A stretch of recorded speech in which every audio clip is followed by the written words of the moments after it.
An 85mm lens is the classic focal length for portraiture, but I use it for many other purposes. If you're in the market for an 85mm prime, this could be your lens, but let me start with 5 cons before I get to the pros. First, this lens is not cheap. It may be because I'm used to all the budget-friendly, high-quality NIKKOR vintage glass, but a price around €670 for my copy back in February is to me a lot of money. Here in October 2022, I found a used copy over at MPB for around €650, and Amazon offers a new copy for around $700. And by the way, this day and age, the dollar and the euro is about the same. Secondly, this lens is not fast. I mean, it's not super fast. At 1.8 you may want more, say 1.4 or 1.2, and here we are in personal preference territory.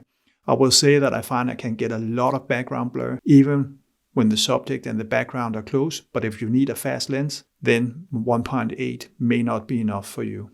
Third, if the look and feel of the lens is important to you, then this lens may disappoint, especially if you're used to the vintage lenses, all metal, all glass, and made in Japan. This lens is not bad in terms of build quality or appearance, but I think you may find it a bit boring.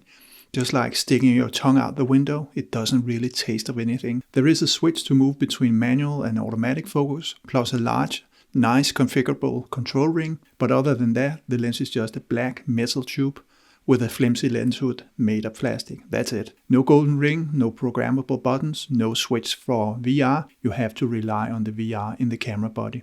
Just a weather-sealed black tube. That's it. Fourth, the minimum focus distance is 0.8 meters, which is way too much for me. I want to get closer to my subjects, and if you are like me, the 105 macro lens may be worth a consideration as it has a minimum focus distance of 0.3 meters. Finally, if you're a videographer, you may not like this. Notice how the pencil in the right side of the frame moves out of the frame. I feel like I need to remind you that this is a prime and not a zoom lens. As a photographer, I could not care less about focus breathing, but for a videographer, this could be a deal breaker. So why did Frederick then buy this lens anyway? Well, let me say that if there is an academy where they teach lens designers what an MTF chart for a really good lens looks like, they could pull out this chart as an example for the students. But this is not a theoretical example. This is the MTF chart for this lens. This is outstanding performance in terms of both sharpness and contrast, center to edge. If you don't believe me or you don't know what an MTF chart is, see here the words of DxO Mark. They test lenses and sensors day in and day out. Notice especially the last part, one of the best performing Nikons in our database. This lens is a top performer, full stop. One of my few party tricks is that I can get any lens to exhibit purple fringing. The reason being that I shoot a lot into the sun, and in high contrast areas almost any lens, especially wide open, will yield chromatic aberrations. This lens is no exception, but it is by far the best control aberrations I have ever seen. Only in the corners was I able to squeeze some purple out of it, and you really have to pixel peep to see it. The lens has very little distortion and vignetting, and whatever is there is automatically corrected. You will need to switch off the correction in post in order to see it. I doubt you will shoot architecture with an 85mm lens, but if you do, distortion and vignetting will not be an issue for you. Notice the flare bottom right here in the frame. Nikon has thrown all its coating technology into this lens, and flare is probably some of the best control I have seen. Videographers love flare and will not like the suppression you see here, but as a photographer I'm really happy with the flare control that this lens provides.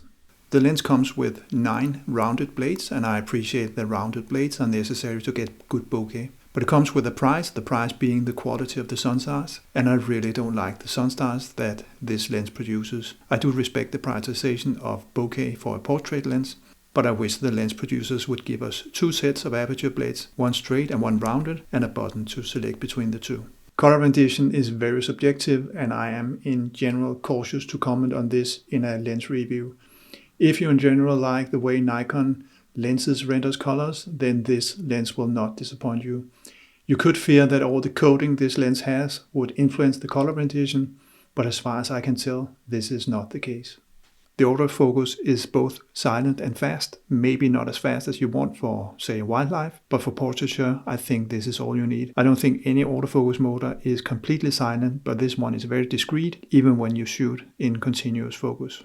If you made it through this condensed video, you have probably guessed that I absolutely love this lens. And that is the bottom line of this review. I think it shows that the Nikon mirrorless lenses have taken the quality of photography gear to a new level. A phony salesman once said to me that the product quality lingers on long after the price is forgotten. I laughed at his pitch back then, but today I must admit he had a point. As always, thank you for watching and take care.